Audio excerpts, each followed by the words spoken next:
Well, let's recognize the gentlelady from Arizona, Ms. Kirkpatrick. Thank you, Chairman Schrader. Excellent panel, excellent. Chairman, like you, I established my own law firm, and so I went through the business formation myself, and I was a managing partner. So I've dealt with all of these issues that I understand. But also part of my law practice was advising clients on business formation. And it is so difficult when you're comparing the various entities to really come up with a clear picture of what is best. I also found out, I practiced in a small town, that it was hard to find bookkeepers, and that the level of advice from accountants varied.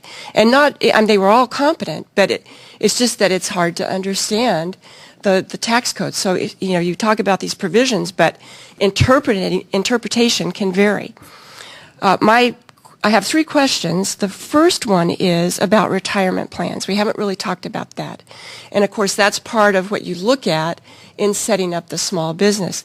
And I think the last time I counted, there were more than 20 IRA plans to consider.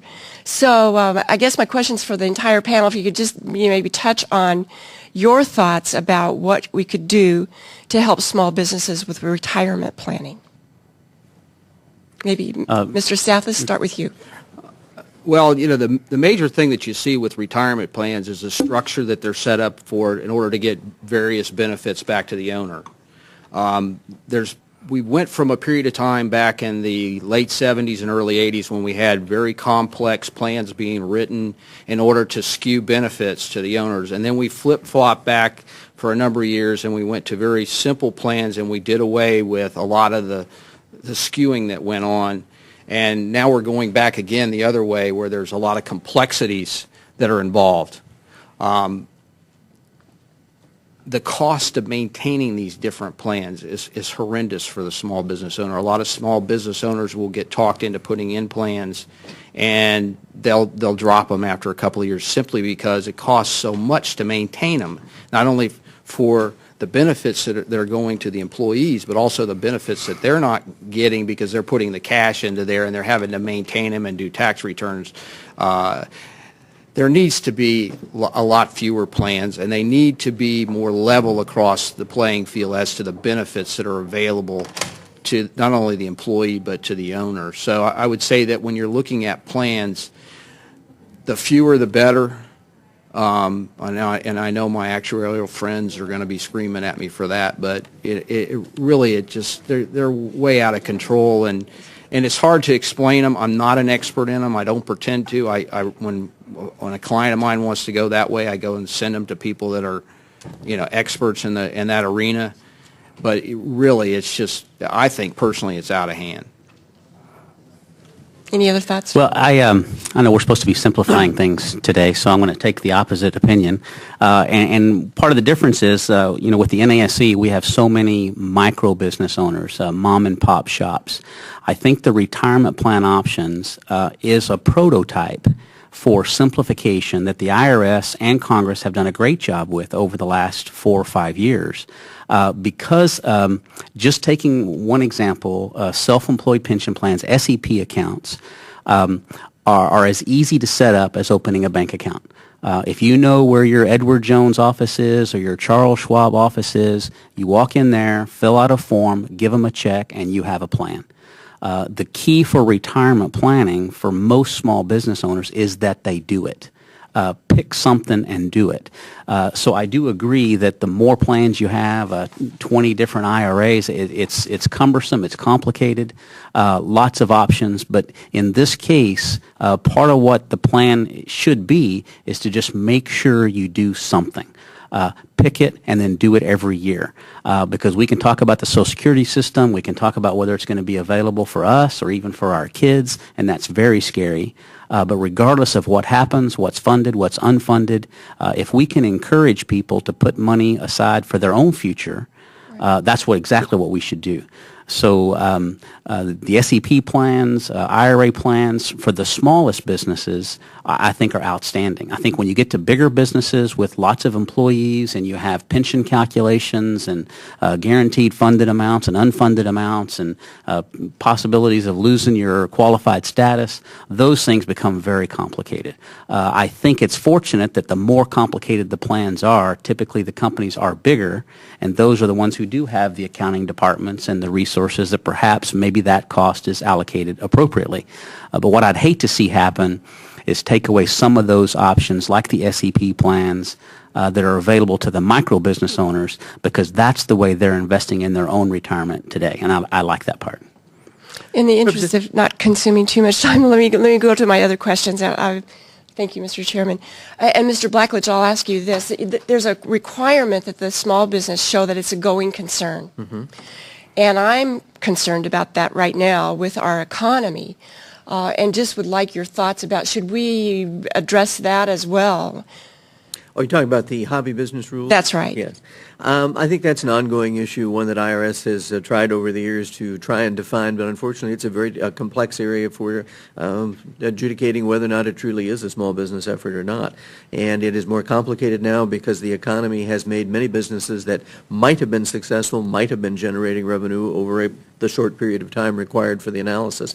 But unfortunately, because of the economy, they're simply not able to. I think that's something that can be handled, and I think IRS is moving. In fact, I've seen some things in some of the IRS publications that they are trying to take a little more understanding look at that, and I suspect you'll see that they will be pushing that issue less this year internally, because I think they understand the nature of the economy. I wanted to raise one other point, though, in terms of your first question, and that is, too, that a lot of the complexity there comes from the fact that we're connecting together things that people do as individuals. In this case, you're talking retirement plans, but the same analogy applies to health care.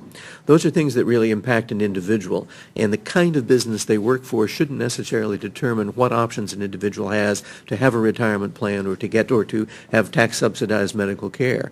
And for pass-through entities, which most small businesses are, that greatly complicates the tax structure. And it also forces on us a lot of decisions we don't want to make about what kind of retirement plan to offer our people or what kind of health care plan. And because small businesses are inherently small and we have very few people to spread the administrative cost over, there also is a very high administration cost, which makes us uncompetitive with large businesses. So as much as possible, simplification could be disconnecting those things from the business and applying things such as health care deductibility and retirement plans at the individual level where they really belong. Thank you. My last question is for Ms. Chen. Thank you. Do you see incentives for savings in the current tax code for businesses? And let me explain this here. We were an S corporation, and I'm a big saver. But every year the accountant would say you need to zero out your balance. And so we'd start the first of the year with nothing in the bank. And that was really difficult. And I just wondered if you've had that same experience, if you think we should put incentives for savings into the tax code. Well, actually, Oregon is trying to do that right now at the state legislation to deduct, I think, $1 or $2 from the employees. Right now, it's focused on employees for paid family leave, because right now it's unpaid. I don't know if it's going to pass or not. There are numerous issues.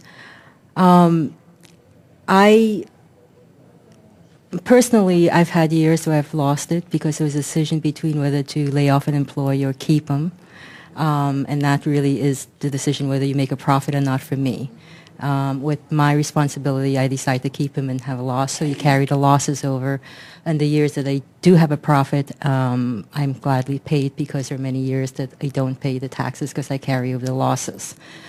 So as far as the savings, I don't really, it's just business fluctuates. I don't really remember coming across that. This year I will show a profit and I will pay taxes.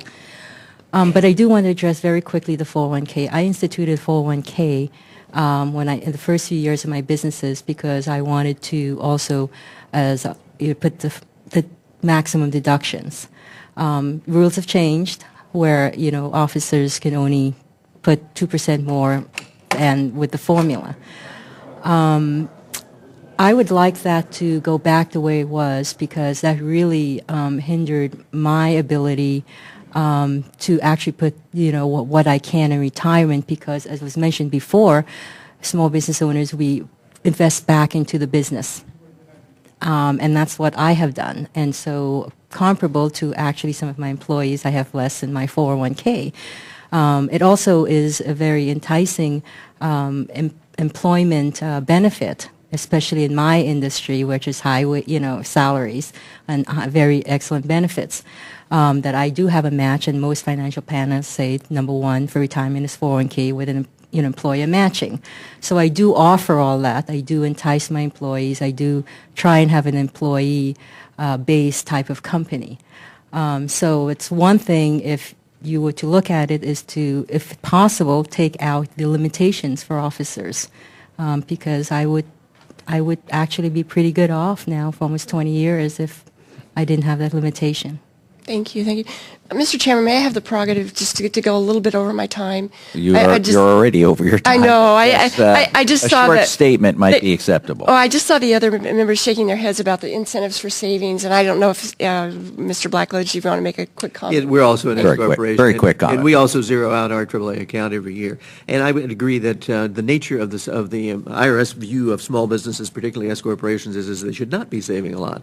And I think some provisions in the code to allow small businesses to accumulate more capital so they didn't have to be constantly borrowing from banks would certainly be beneficial. But it's a complex issue.